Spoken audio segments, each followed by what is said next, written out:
नमस्कार दोस्तों, मैं नीरज बैरागी स्वागत करता हूं आपके अपने YouTube channel SSC study point पर। आज हम करेंगे 13 जनवरी 2023 की शिफ्ट नंबर 2 का मैथ्स सॉल्यूशन। तो चलिए शुरू करते हैं हम हमारे पहले प्रश्न से। पहला प्रश्न है हमारा कि टीना को एक ग्राइंडर पर 15% की छूट मिलती है जिसका अंकित मूल्य 8,200 रुपए है। चूंकि वह नगद भुगतान करती है इसलिए उसे 3% की छूट भी मिलती है, तो वह कितना भुगतान करती है। तो देखेंगे कि अंकित मूल्य कितना दे रखा है, 82,000। अब इस पे छूट मिली है उसको 15% की, यानी कि 85% पे खरीद लिया होगा, लेकिन नगद पैसे देने के लिए 3% और छूट मिल गई है, यानी 97 की छूट मिल गई है टोटल 100 पर। चलिए इसको सोल्व करेंगे तो ये कटेगा 2 0 से 2 0, ये जाएगा 5 एकम 5, 5 7 35, 5 से जाएगा 5 दूनी 10 और 0। यहाँ काटेंगे 2 एकम 2 और 0, यहाँ 10 बच गया, तो 2 से यहाँ काटेंगे 2 चौक 8 और 2 एकम 2। अब क्या करेंगे, कहीं कुछ कट रहा है, नहीं कट रहा है, तो जो भी आंसर आएगा पीछे, क्योंकि एक्चुअली में नीचे 10 है तो कोई भी संख्या आएगी तो एक संख्या से पहले पॉइंट आएगा, तो पीछे इकाई अंक देखेंगे सभी के अलग अलग है, तो मल्टीप्लाई करेंगे इकाई अंकों का। 7 में 7 का किया तो कितना आया, 49 आया। 49 आया तो 9 लेंगे और 9 का 1 में करेंगे, यानी पीछे तो 9 आएगा और उससे आगे एक पॉइंट आएगा। तो कौन सा ऑप्शन ऐसा है जो पॉइंट के बाद 9 छोड़ रहा है, तो ऑप्शन नंबर दूसरा जो है उसी के बाद में पॉइंट आ रहा है। तो हमारा आंसर क्या हो जाएगा फिर 6760। ठीक है, ये मल्टीप्लाई करेंगे और बटे में 10 है तो ये हमारा आंसर आ जाएगा, और इसी टाइप से हम इस प्रश्न को करेंगे। ठीक है, सोल्व नहीं करना है, दिमाग लगाना है कि किस तरीके से जल्द हमारा आंसर आ जाए। चलिए अगले प्रश्न पे चलेंगे। अगला प्रश्न है 6 सेंटीमीटर व्यास वाले ठोस गोलों की संख्या ज्ञात कीजिए जो 12 सेंटीमीटर ऊंचाई और 6 सेंटीमीटर व्यास वाले एक ठोस धातु के बेलन को पिघलाकर बनाए जा सकते हैं। मतलब ये है कि जितनी क्वांटिटी क्या है, गोला है, उतनी क्वांटिटी में बेलन होगा, या बेलन जितनी क्वांटिटी में उतने में गोला होगा। क्योंकि वही सामान है तो आयतन सेम ही होगा दोनों का आयतन। तो अब यहाँ पे सबसे पहले गोला दे रखा है तो गोले का आयतन लगाएंगे। गोले का आयतन लगेगा, गोले का आयतन क्या होता है लिख लेते हैं अपन। गोले का आयतन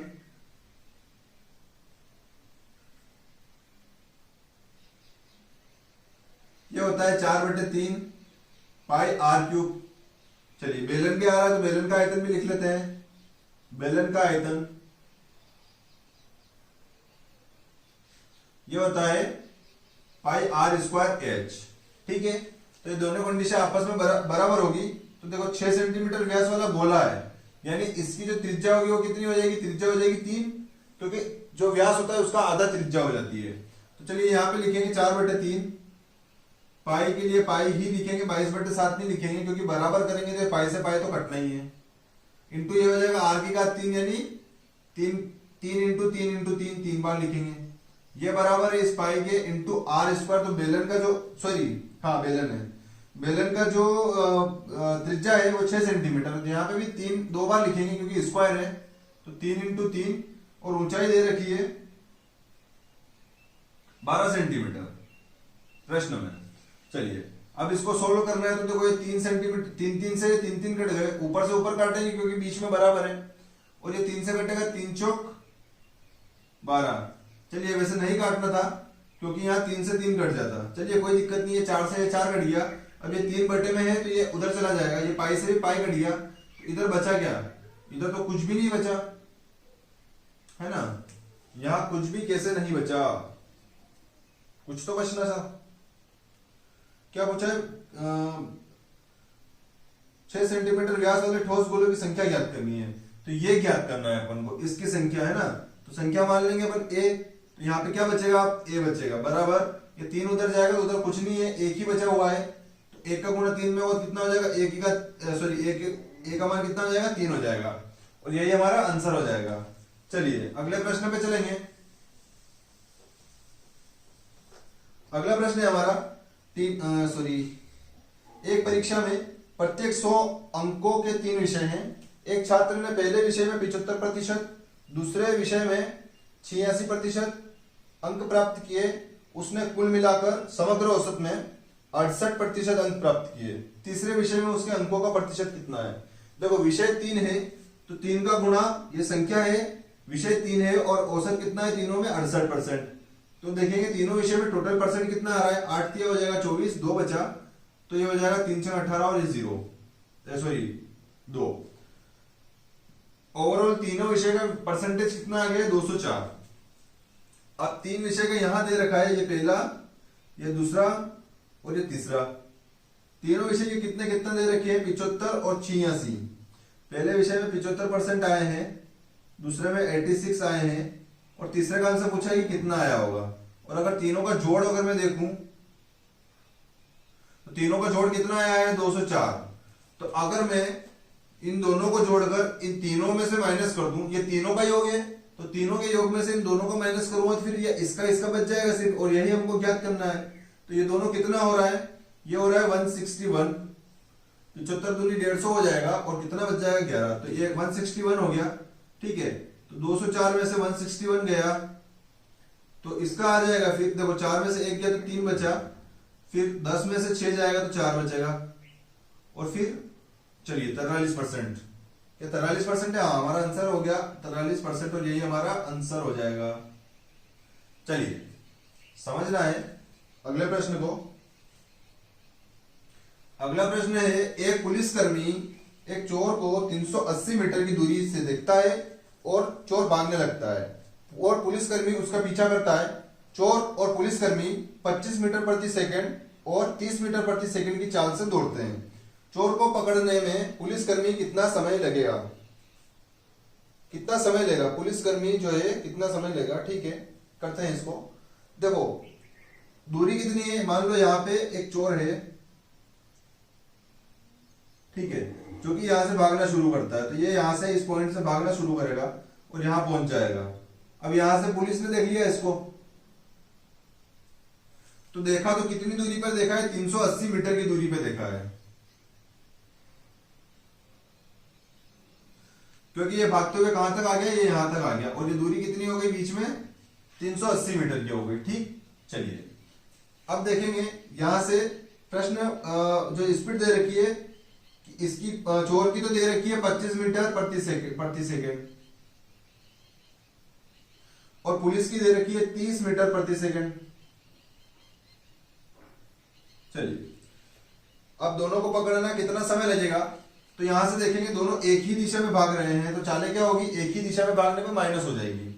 30 में से 25 जाएगा तो चाल कितनी बच गई 5 मीटर प्रति सेकंड, बराबर दूरी कितनी है 380 मीटर की है और बटे में समय। अब ये भी मीटर प्रति सेकंड में है और ये दूरी जो है ये मीटर में है, तो समय जो है वो सेकंड में आएगा। कितना आएगा, 5 से काटेंगे 5 7 35 और 5 6 30, तो t बराबर 76 और सेकंड आ जाएगा और यही हमारा आंसर हो जाएगा। चलिए अगले प्रश्न पे चलेंगे। अगला प्रश्न है, ए और बी दो टंकक है, एक दो पर उन्हें टंकण के लिए 80 पृष्ठ दिए गए। उन्होंने कार्य को समान रूप से विभाजित किया, लेकिन बी ए से 40 मिनट पहले टंकण कार्य समाप्त कर देता है। ठीक है, जबकि ए ने उसी टंकण कार्य के लिए 4 घंटे का समय लिया।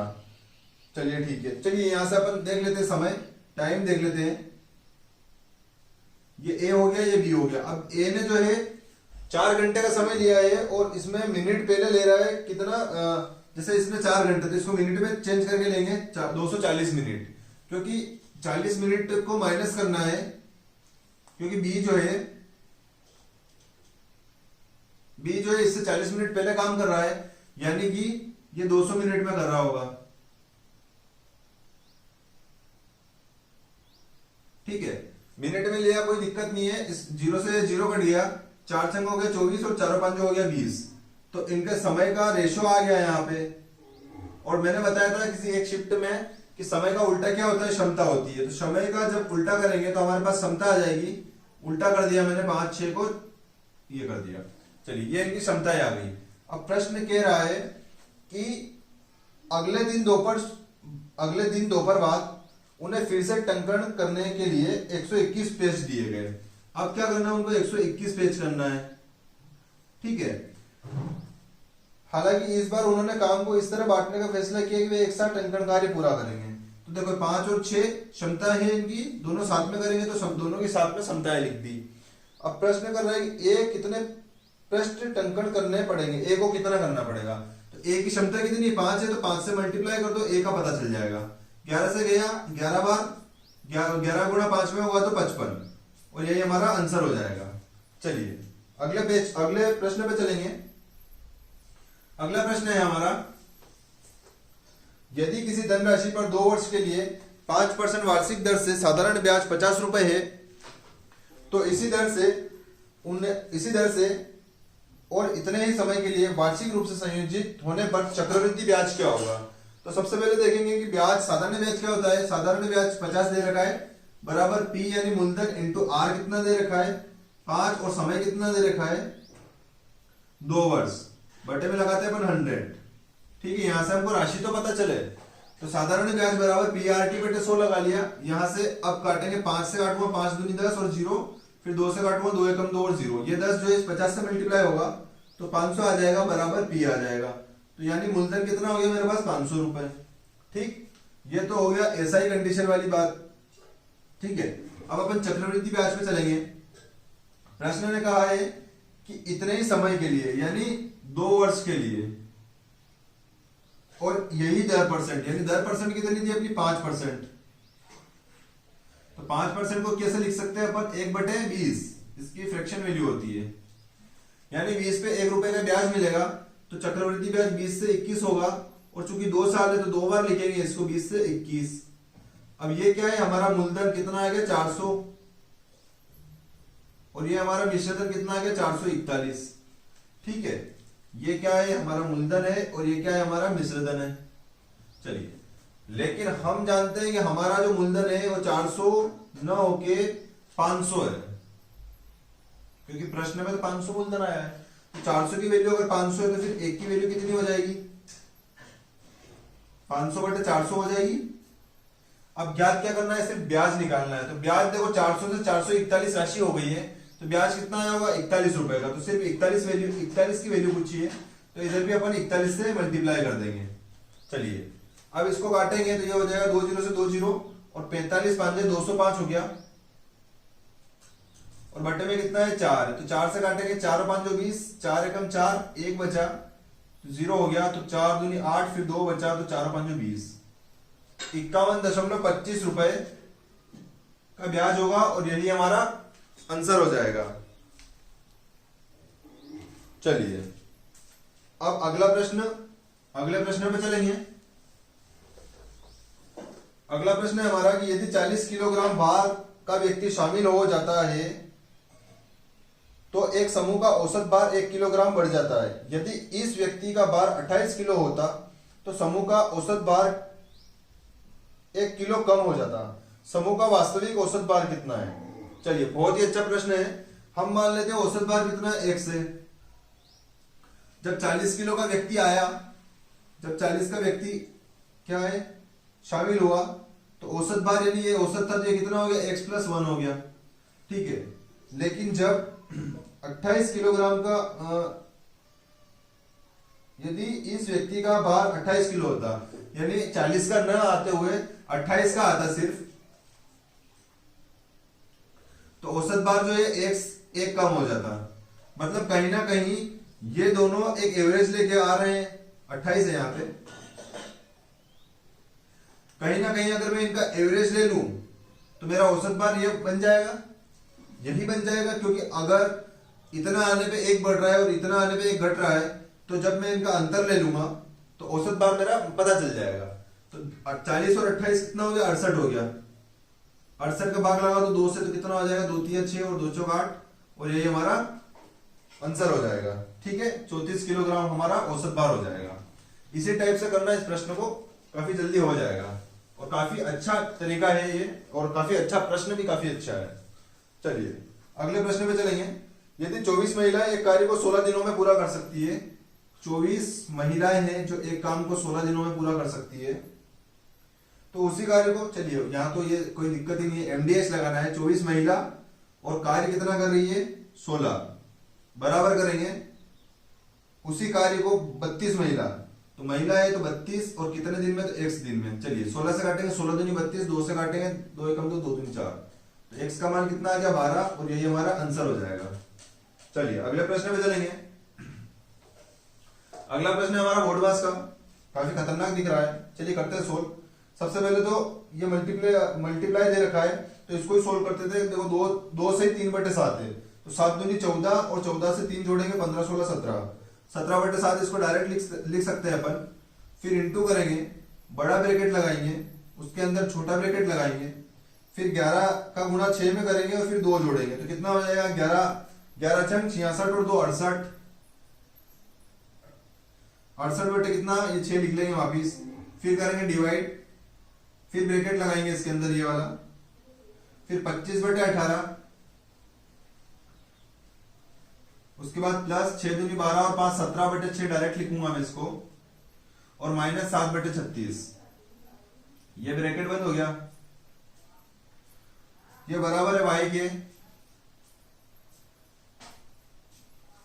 y के डिवाइड है, तो डिवाइड में डायरेक्ट लिख दूंगा 72.5 इंटू 204। ठीक है, चलिए अब इसको सोल्व करना है सिर्फ।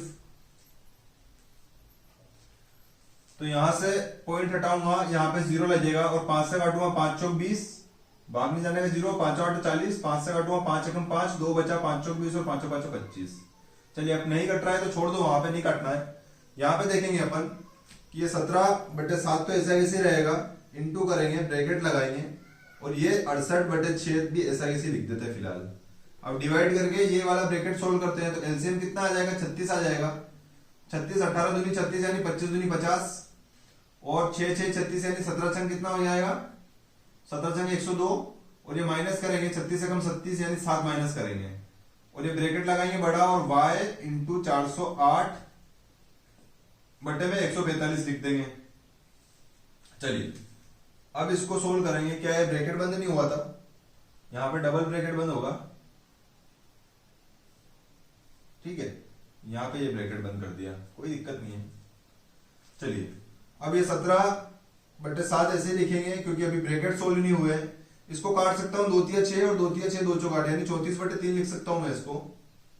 ठीक है, डिवाइडेड बाय, ये ब्रैकेट सोल्व हो गया है ना, ये ब्रैकेट हट गया है यहां से, ये हटा ही दो, कोई दिक्कत नहीं है, इस ब्रैकेट का काम भी नहीं है यहाँ पे। चलिए अब यहां ब्रैकेट लगाएंगे, ये हो जाएगा 152, और 152 में 7 गए तो 145/36। ठीक है, और बराबर में क्या है y इंटू 408/145, ये बराबर है यहाँ पे।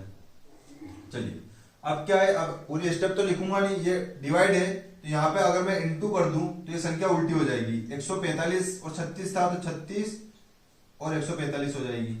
चलिए 3 से काटेंगे, 3 एकम 3, 3 दूनी 6, ये भी कट गया। अब ये ब्रैकेट है, तो ये 17 इंटू 12 लिख सकता हूं मैं इसको, और इसको 7 इंटू 145 लिख सकता हूं, बराबर ये y इंटू 408 बटे में ये हो गया 145। ठीक है, ये 145 से 145 पूरा कट गया। ठीक है, 12 से कट रहा है, 12 दूनी 12 36 और 12 चौक 48। ठीक है, ये कट गया 17 दूनी 34। अब यहां क्या बचा है y इंटू 2, तो ये हो जाएगा, चलिए 17/7 आंसर आ रहा है इसका।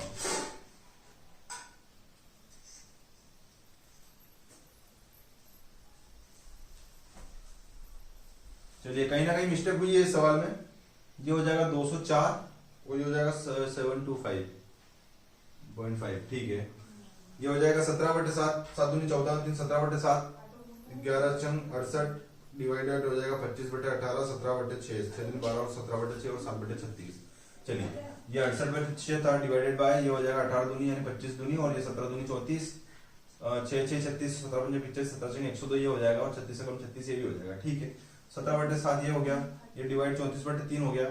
ठीक है, इसको ये कर दिया, ये कितना हो जाएगा, यहाँ कहीं ना कहीं मिस्टेक हुई है आई थिंक, ये हो जाएगा 50 और 152, 152 में से 7 गया तो 145, तो इंटू किया तो 145 बटे में आ गया, 36 ऊपर आ गया। चलिए 3 से काटा, 3 एकम 3, 3 दूनी 6, यहाँ तक भी ठीक है। अब अपन ने क्या किया, अच्छा ये 34 नहीं लिया है यहाँ पे,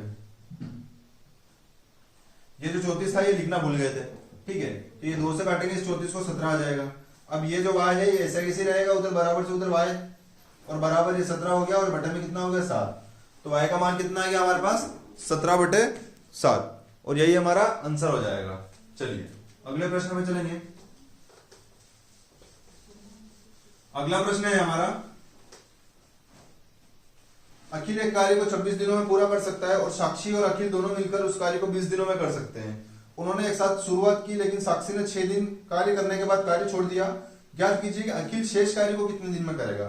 चलिए ठीक है, करते हैं। अखिल और प्लस साक्षी ये दोनों मिलकर काम करेंगे। ठीक है, अखिल तो कर सकता है अकेले 26 दिन में, और दोनों मिलकर काम करेंगे कितने दिन में काम हो जाएगा, 20 दिन में। चलिए यहां से एफिशिएंसी सबसे पहले टाइम टोटल वर्क निकालेंगे तो कितना हो जाएगा, ये हो जाएगा 26 5 कितना हो गया 130, तो 260 टोटल वर्क हो जाएगा।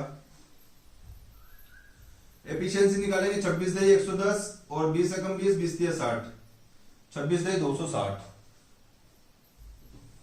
10 कार्य प्रतिदिन कौन करेगा, ए यानी अखिल, और 13 कार्य प्रतिदिन कौन करेगा, अखिल और साक्षी मिलकर। तो साक्षी की यहां से एफिशिएंसी क्या निकल जाएगी, फिर साक्षी 3 कार्य रोज करती है बस। ठीक है, चलिए वो तो यहीं से पता चल रहा है कि ये 26 दिन लगा रहा है और दोनों मिलकर काम कर रहे हैं, 20 दिन में हो रहा है। फिर भी चलो कोई नहीं, यहां से अपन को एफिशिएंसी मिल गई है। अब देखते हैं कि 6 दिन तक तो इन दोनों ने साथ में कार्य किया, यानी 13 × 6, 13 6 78, यानी 78 काम तो दोनों ने साथ में किया है। अब शेष काम कितना है, शेष काम देखेंगे तो 260 में से 78 काम हो गया है, तो बचा कितना है, 0 में से 8 गया तो 8 नहीं बचेगा, 10 में से 8 गया तो 2 बचेगा, 15 में से 7 गया तो 8 बचेगा, और यहां बचेगा 1। तो 182 शेष काम है। शेष काम कितना है, 182। अब शेष काम 182 है, तो प्रश्न ने यही पूछा है कि ये जो अखिल है ये कितने दिनों में इस काम को करेगा। तो 182 काम है और काम रोज कितना करता है, 10 10 लगा देंगे बटे में, काटेंगे 51 दूनी 182 और 2 5 दूनी 10, 2 से काटा है मैंने, 2 नीम 18, 2 एकम 2, 2 5 10, सॉरी 2 5 10, तो 51/5 दिन हमारा आंसर हो जाएगा। चलिए अगले प्रश्न पे चलेंगे। अगला प्रश्न है, मार्च में एक दुकानदार ने जींस की खरीद पर 20% की छूट और कोट पर 12% की छूट योजना आरंभ करता है। साथ ही वह केवल एसबीआई कार्ड से भुगतान करने पर 5% की छूट भी दे रहा है। आनंद ने 1200 रुपए के अंकित मूल्य की जींस और 4500 रुपए के अंकित मूल्य का एक कोट खरीदा। यदि वह एचडीएफसी बैंक कार्ड के माध्यम से भुगतान करता है तो उसे कितना भुगतान करना पड़ेगा। देखो जींस पे 20% दे रहा है, यानी जींस पे दे रहा है 20%, ठीक है, और कोट पे दे रहा है कितना, कोट ऐसे तो लिखते हैं, कोट कैसे लिखते हैं, तो बकरी वाला कोट हो जाएगा। चलिए ये लिख लेते हैं, कोट पे कितनी दे रहा है, 12% की छूट दे रहा है। ठीक है, अब हम देखेंगे कि जो है आनंद 1200 रुपए अंकित मूल्य की जींस, यानी 1200 रुपए वाले अंकित मूल्य की जींस है और 4500 रुपए का कोट है, यानी कितना भुगतान करेगा वो, तो 20% की छूट मिल रही है यहाँ पे, यानी 80% यहाँ भुगतान करेगा और 12% तो यहाँ 88% भुगतान करेगा। अब प्रश्न ने थोड़ा सा आपको घुमाया है, प्रश्न ने बोला एसबीआई का कार्ड लगाओगे तो छूट मिलेगी, लेकिन भाई साहब जो पेमेंट कर रहे हैं वो एचडीएफसी से कर रहे हैं, तो वहां कोई छूट नहीं मिलेगी। तो ये जो आपको एसबीआई का 5% दिया है ये कोई मतलब का नहीं है, क्योंकि आपके पास जो है एसबीआई का कार्ड नहीं है, आपने लगाया है एचडीएफसी का, तो इस कार्ड पे तो कोई छूट है ही नहीं। ठीक है, तो आपको ये पैसा देना पड़ेगा, यही पूछा है। चलिए काटेंगे 2 0 से 2 0 और यहाँ भी 2 0 से 2 0, ये हो जाएगा 12 8 96, यानी 960 रुपए तो यहाँ दिए, और 45 का गुणा 88 में करेंगे, तो अपन कैसे गुणा करेंगे, चलिए गुणा कर ही लेते हैं 88 में 45 का, 8 5 40 32 36 360 और 360, तो ये हो जाएगा 3960। ठीक है, चलिए इतना पैसा यहाँ दिया, तो टोटल कितना अमाउंट दे दिया है, जोड़ेंगे 0 6 और 6 12, 80 लगी 1 19 हो गया 1 4, 4920 रुपए टोटल दिए होंगे, और यही हमारा आंसर हो जाएगा। चलिए अगले प्रश्न में चलेंगे। अगला प्रश्न है हमारा, एक खिलौना कार का मूल्य 1800 रुपए है, एक बिक्री में इसका मूल्य घटकर 1500 रुपए कर दिया गया, मूल्य में कितने प्रतिशत की कमी हुई। ठीक है, ये 1800 रुपए का था, और कितना हो गया 1500 रुपए का हो गया, तो 300 की कमी हो गई, किस पे हुई है 1800 रुपए पे, और यही हमारा आंसर हो जाएगा। परसेंट में पूछा इसलिए 100%।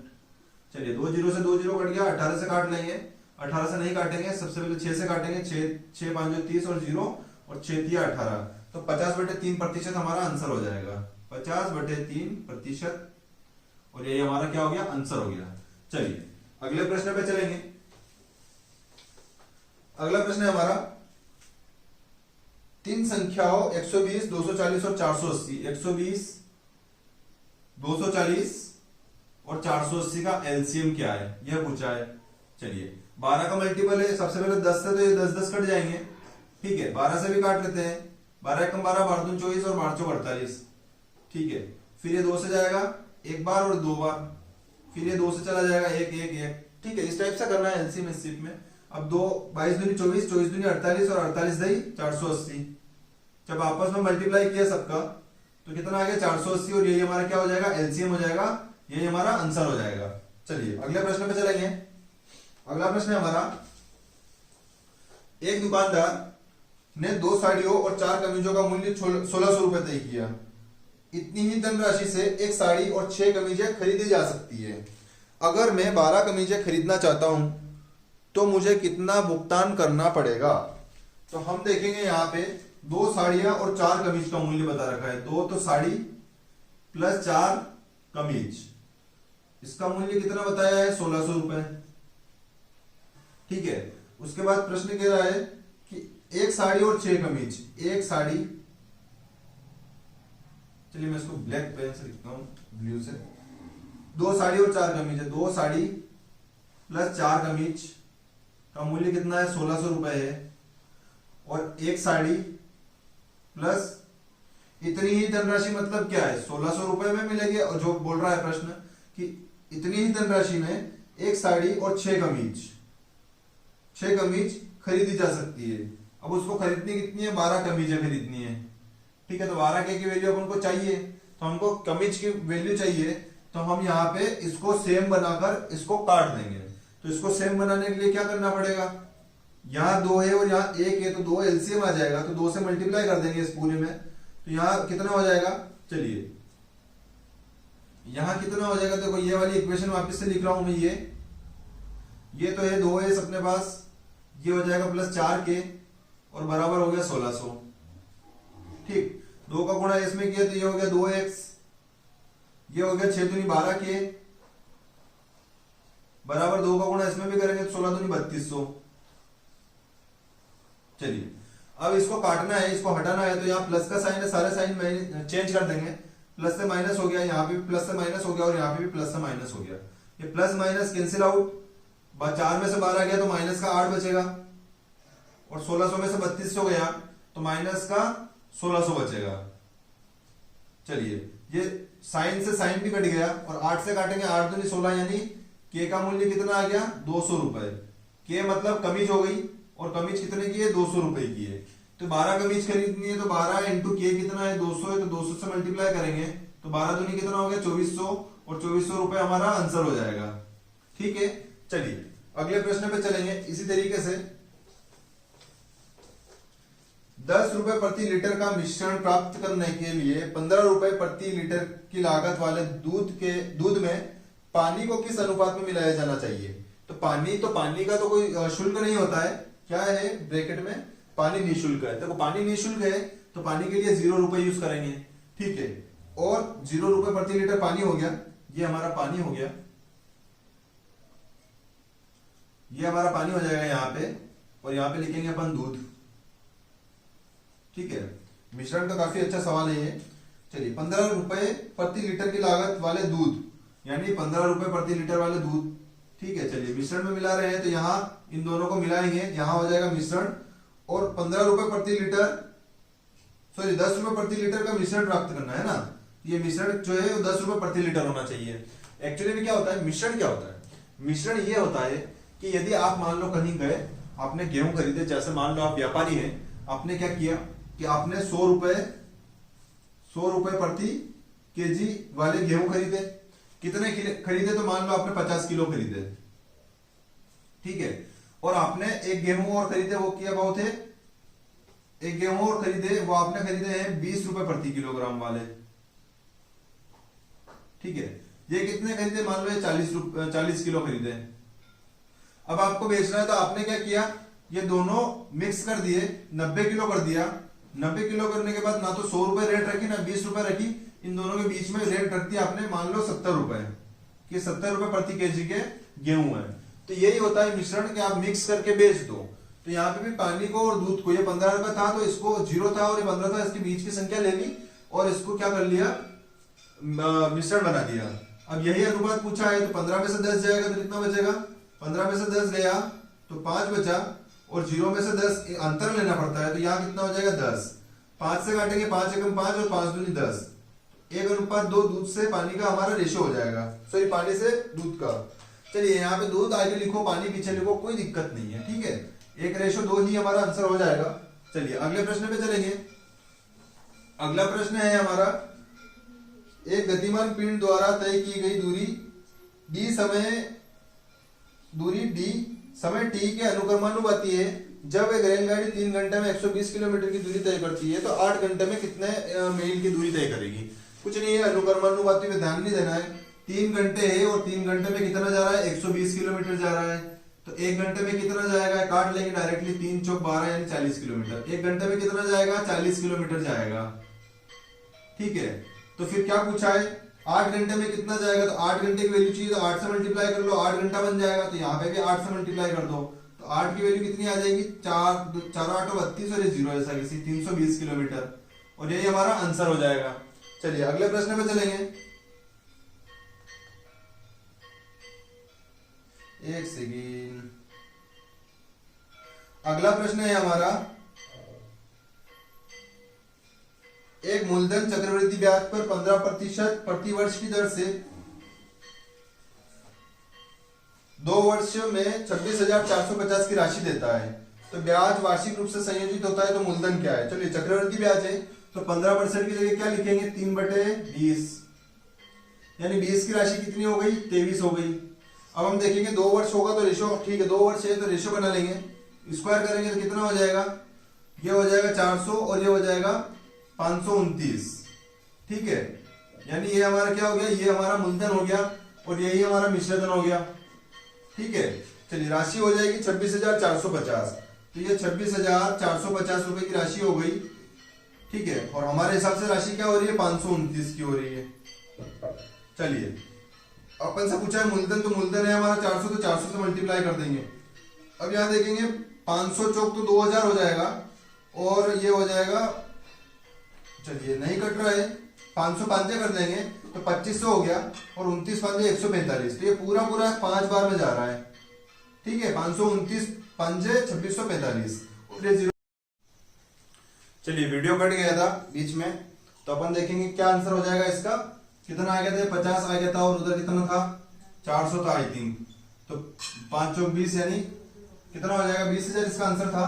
इस सवाल का आंसर कितना हो जाएगा, 20,000 हो जाएगा, ठीक है। चलिए अगले प्रश्न पे चलते हैं।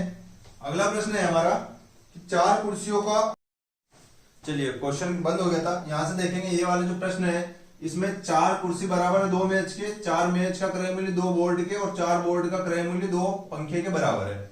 इस तरीके से प्रश्न दिया है। तो के से एम का रेशियो क्या आ गया, 1/2, एम से बी का रेशियो क्या आ गया, 1/2, और ये बी बटे में पी आया, बी से पी का रेशियो क्या हो गया, 1/2। ऐसे कैसे जमा दिया मैंने, ये 1/2 इसका, फिर इसका 1/2, फिर 1/2 इसका। अब इसके पीछे कुछ नहीं है तो 2 लिख दिया, इसके पीछे 2 लिख दिया और इसके आगे 1 और इसके आगे भी 1, ठीक। चलिए अब यहां से मल्टीप्लाई कर दिया तो 1 2 4 8 मिल गया मुझे, और ये पंखे का जो मूल्य दे रखा था प्रश्न के अकॉर्डिंग 850 रुपए, जबकि हमारे हिसाब से 8 है तो 850 के बटे में 8 लगा दिया। और पूछा है कुर्सी का मूल्य, तो कुर्सी का मूल्य कितना है, 1 रुपया है, यानी 1 यूनिट है, तो 1 यूनिट के लिए अपन ने 1 से मल्टीप्लाई कर दिया।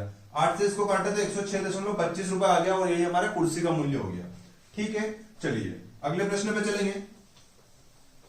अगला प्रश्न है हमारा, यदि बेलन के आधार की त्रिज्या और ऊंचाई 17 सेंटीमीटर और 49 सेंटीमीटर है तो बेलन के वक्र पृष्ठ का क्षेत्रफल क्या है। तो बेलन का वक्र पृष्ठ होता है 2πRh, ठीक है। इसमें सिर्फ मान रखना है, तो 2 की जगह 2 लिखेंगे, पाई की जगह 22/7 लिखेंगे। आर हमको दे रखा है कितना, त्रिज्या दे रखी है हमको 17 और ऊंचाई दे रखी है हमको 49। चलिए काट लेंगे, 7 से काटेंगे, 7 7 49, 17 7 कितना हो गया 119 हो गया। ठीक है, ये 22 हो गया और इस 119 का गुणा 2 में भी कर लिया तो कितना हो गया 238। चलिए यहां से 22 को 11 इंटू 2 लिख लिया और ये हो गया 238। ठीक है, 2 का गुणा 238 में करूंगा तो 476 हो जाएगा और ये हो जाएगा 11।